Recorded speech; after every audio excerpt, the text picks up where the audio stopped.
Wow. What's up? It's your boy Sino here. Let's talk about it. Let's talk about it. Whew. This is crazy. Richard Jefferson's comments on what was that show they got, The Jump or something. Then he tweets it.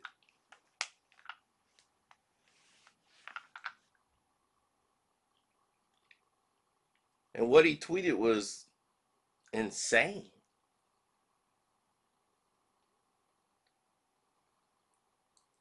He tweeted that maybe Giannis is more of a Scottie Pippen and he needs a Jordan. Where Scottie Pippen clicks and chimes in on Twitter and says, I never won two in back to back MVPs. And he said, oh, I'm sorry. And he said, we're not the same type of player.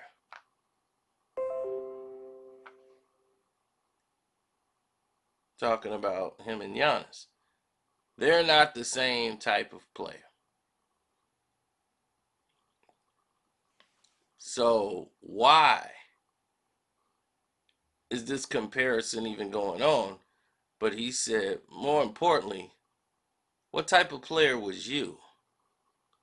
It was very revealing and such a shot at Richard Jefferson.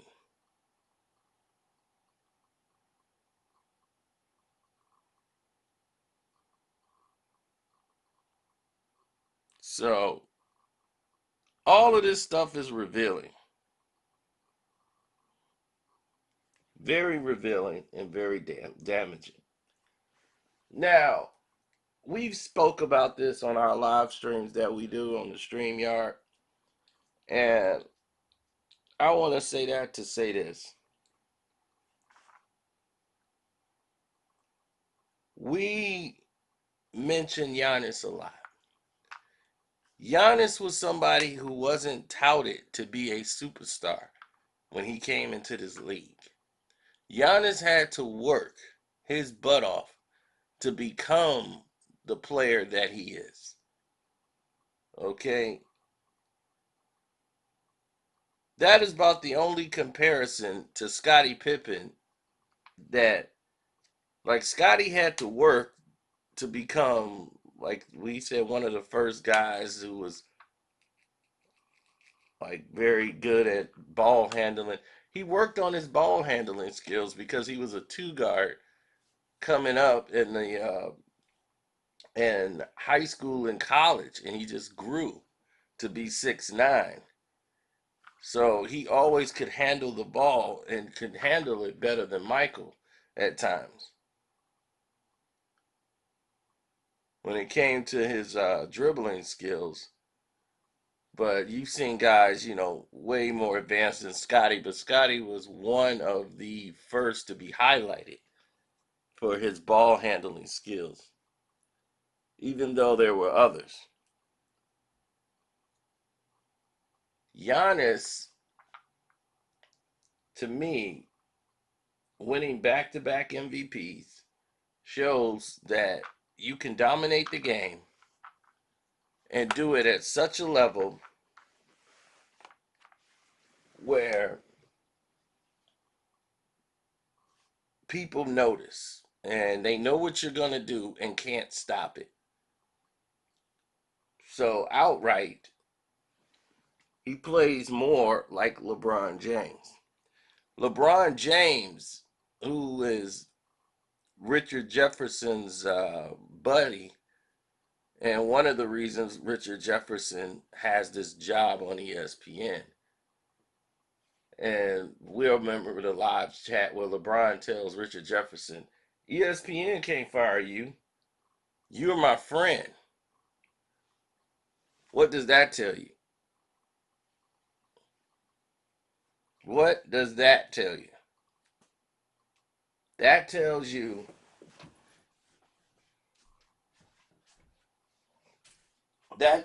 what?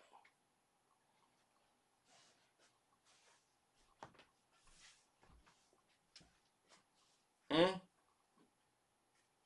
That he put him there. So what they want to do is minimize Giannis because that makes LeBron look greater by saying, look at what Giannis is doing. Giannis is struggling. Giannis has been in the league for how many years? 4, 5.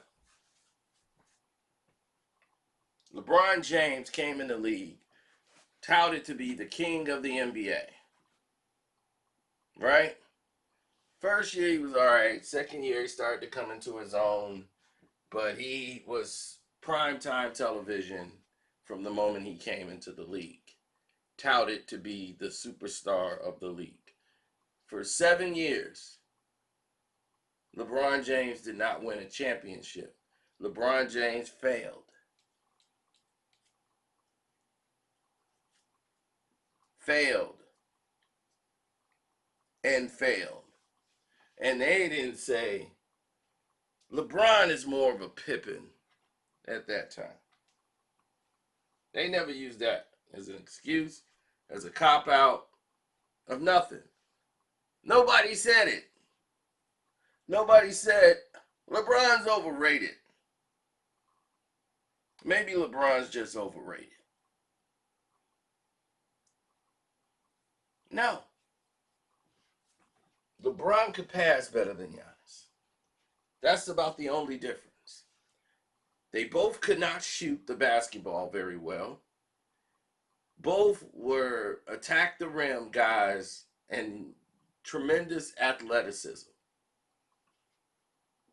That's them all together. But Giannis is about 6'9" and could jump and take one step and be at the rim from like weirdest angles you've ever seen somebody take. You remember James Harden even took a shot at Giannis because they were taking shots at James, and James was like, "Man, I wish I was 7 feet tall and could just, you know, dunk." That don't really take any skill. So everybody's been taking shots at Giannis, but they didn't give him the same, you know, y'all didn't give him the same space that you gave LeBron. It ain't like I attacked LeBron when he first came in the league. I gave him time. I waited to see would he become great.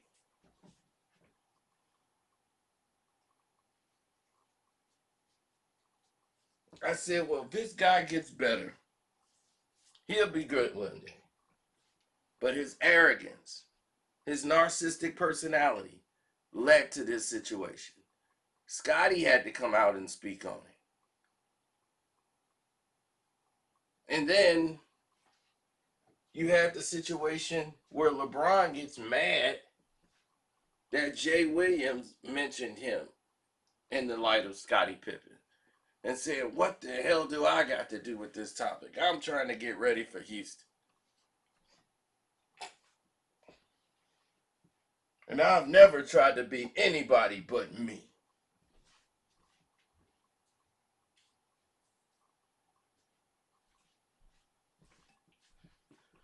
What Jay, what Jay Williams was really trying to say is, look, Bum, you're a role player.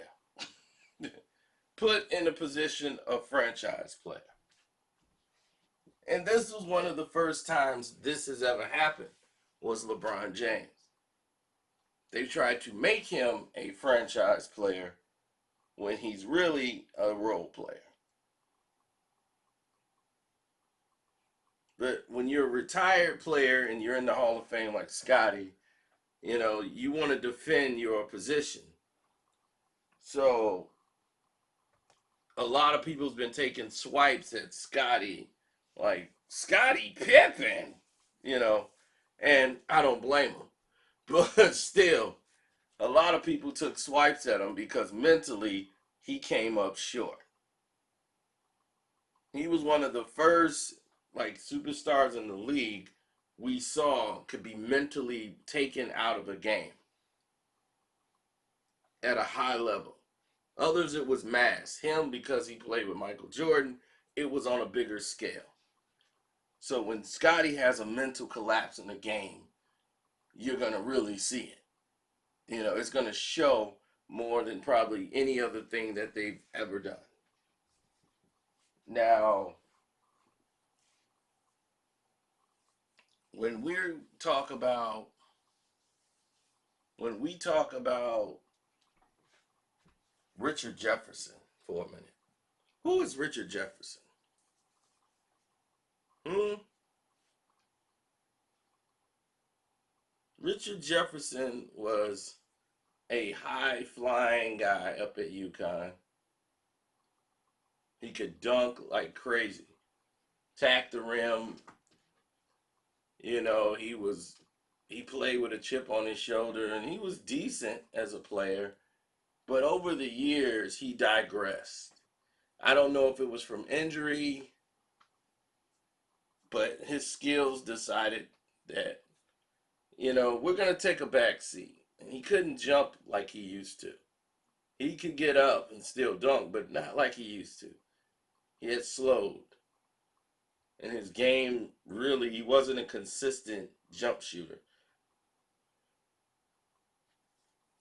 And he became a role player, basically. But what elevated his game was playing with Jason Kidd and going to those back-to-back NBA finals with Kidd. You know, that Nets team had a bunch of guys who were the Kenyon Martins flying to the ball, and slashing and open lanes up, and Jefferson was hitting threes at the time, and he was in the flow of the offense, what have you. But trying to say because the Miami Heat knows how to play Giannis a certain type of way, Giannis must be Scottie Pippen, and he needs a Jordan. So they're trying to set the stage that Giannis needs to leave Milwaukee. And this is the problem that has been created in the NBA. Guys feeling that they got to leave a team because they don't have a superstar on the team. They were number one in the NBA. When you're the number one team in the NBA throughout the regular season, there are no excuses. There is no, I didn't have any help. Because you had help to win so many games that you won to be the best team in the NBA. So help is out the door. Now, you can make some personnel changes on your team. That's fine. Pick up some veteran talent. Perfectly fine. But where would Giannis go? Well, who he needs to play with? He needs a mini all-star team like LeBron. That's what he needs. See, when players are, and people say, well, Boston had the big three. When Boston had the big three, those guys were in their 30s. They're in the twilight of their career. Ray Allen only played, 3, maybe 4 years after that and was out of the NBA. Even he won a championship for LeBron. And he was out. Ray could no longer endure the grind of an NBA season. He was done.